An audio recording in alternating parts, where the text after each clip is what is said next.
Hello everyone, मैं Sumita Shri Tara school of wellbeing से और मेरे साथ हैं श्री तारा की फाउंडर और relationship expert Shanti Pahwa, retired associate professor Delhi university.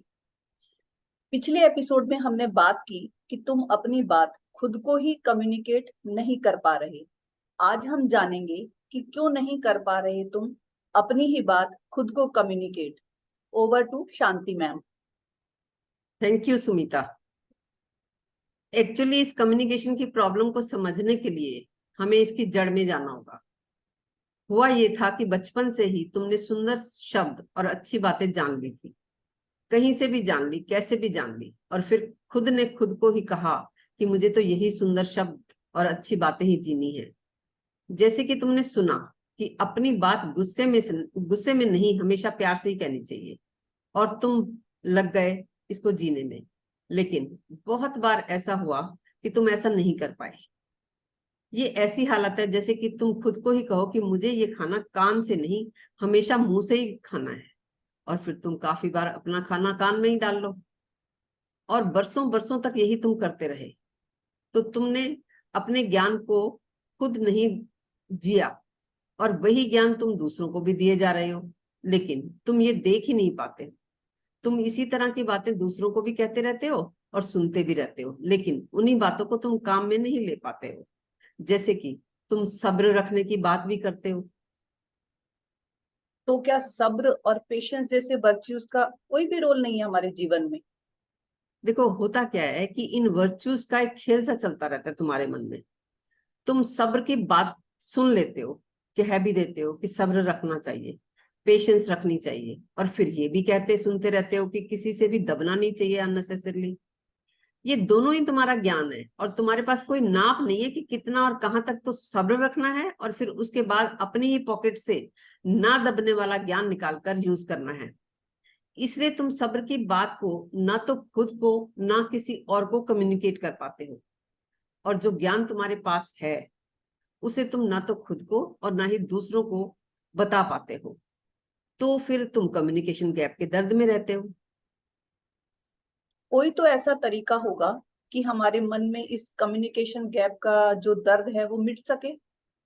देखो, कम्युनिकेशन गैप का दर्द मिटाने के लिए तुम कोई ऐसा तरीका ढूंढते हो जिससे किसी भी तरह से तुम्हारी बात दूसरों तक पहुंच ही जाए। कभी डायरेक्ट कहते हो, कभी इनडायरेक्ट वे में कहते हो, कभी तुम व्हाट्सएप फॉरवर्डेड मैसेजेस के थ्रू कहते हो, पर तुम अपनी बात पहुंचा नहीं पाते हो दूसरों के पास। और नहीं पहुंचा पाते तो तुम फिर कोई ऐसा तरीका ढूंढने लगते हो कि दूसरा तुम्हारी बात ना भी सुने तो तुम्हें दुख ना हो। यानी ये गैप तो पड़ा रहे पर तुम्हें दुख ना हो। तुम्हें दिखता ही नहीं कि ये सब्र रखने जैसी बात तुम खुद ही नहीं सुन रहे हो अपने। तुम अपना सब्र रखने वाला ज्ञान खुद ही यूज नहीं कर पा रहे हो, पर दूसरों से तुम चाह रहे हो कि वो सुने, समझे और जिए भी तुम्हारी बताई हुई इस बात को। यानी तुम्हारा ध्यान इस बात पर जाता ही नहीं कि जो बात तुम कह रहे हो वो बात ही ऐसी है जो प्रैक्टिकली की ही नहीं जा सकती, जो हो ही नहीं सकती, इसीलिए वो कम्युनिकेट नहीं हो पा रही है। पर जब भी दूसरे तुम्हारी ऐसी ऐसी बातें नहीं सुनते तो वो तुम्हें पागल लगते हैं। पर तुम ये देख पाते हो, तुम ये देख ही नहीं पाते कि तुम खुद भी नहीं सुन रहे हो अपनी बात। तुम आचार और विचार की बात को एक ही तरह से बताते हो। यहाँ मैं खाने वाले आचार की बात कर रही हूँ, जैसे कि आम का अचार। जैसे तुम कहते हो कि तुम ना ज्यादा अचार मत खाया करो, वैसे ही तुम कह देते हो कि तुम इतना मत सोचा करो। देखो, अब अचार ना खाना तो संभव है, लेकिन सोचना ना सोचना तो तुम्हारे दिमाग का काम है, और वो काम तो चलता ही रहता है। विचारों को चलता हुआ तो देखा जा सकता है पर उन्हें रोका नहीं जा सकता।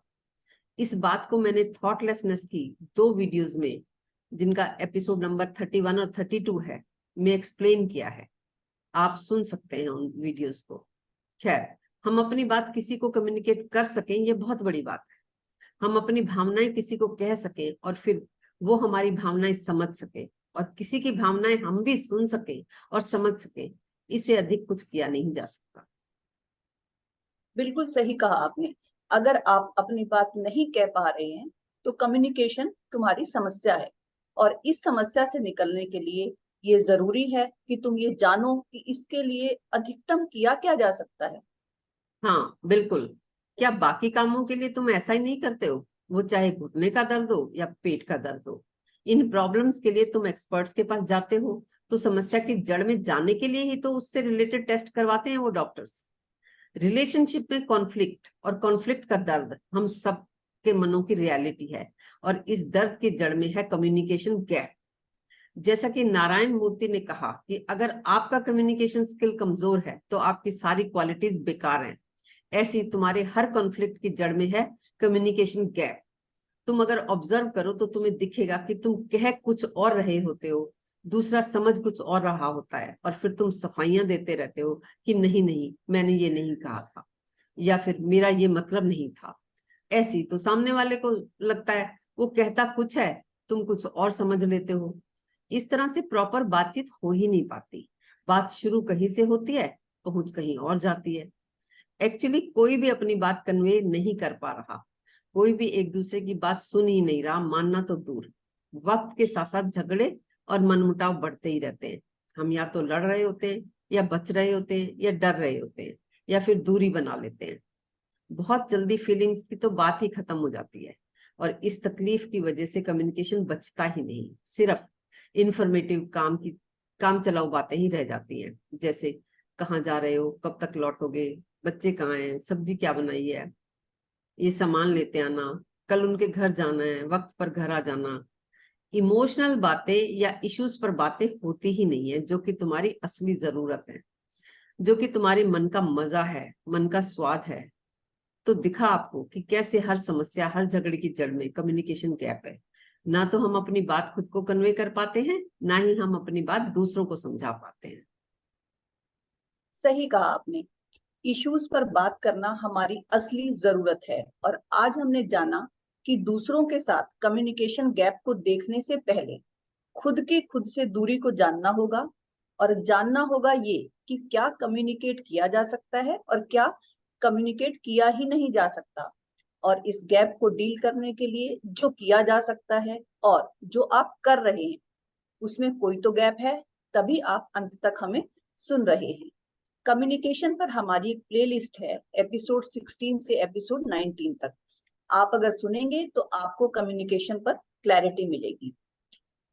आखिर में एक जरूरी बात यह है कि जो आराम हम लोगों ने यानी हमारी श्री तारा की टीम मेंबर्स ने पाया है, हम चाहते हैं वो ज्यादा से ज्यादा लोगों तक पहुंच सके। इसके लिए हम आप सभी से सहयोग की उम्मीद करते हैं, क्योंकि YouTube का एल्गोरिदम ऐसा है कि अगर ज्यादा व्यूज, ज्यादा सब्सक्राइबर्स और ज्यादा लाइक्स होंगे तभी YouTube हमारे चैनल को दूसरे लोगों के सामने लाता है। तो आपसे रिक्वेस्ट है कि आप इसे लाइक, शेयर और सब्सक्राइब करें। आपके सहयोग के बिना हम कुछ नहीं कर पाएंगे। और अगर आपके मन में कोई भी प्रश्न है या हमें लेकर कोई डाउट है तो आप हमें 9871057598 पर व्हाट्सएप कर सकते हैं, या कमेंट बॉक्स में लिखकर भी पूछ सकते हैं। आपका हर कमेंट हमारे लिए मैटर करता है, इसलिए कमेंट जरूर करें। और जिस प्लेलिस्ट की बात मैंने अभी की है, यदि आप उसे नहीं ढूंढ पा रहे हैं तो सेम नंबर पर आप हमें PL यानी प्लेलिस्ट टाइप करें, आपको लिंक भेज दिया जाएगा। थैंक यू सो मच हमें अंत तक सुनने के लिए।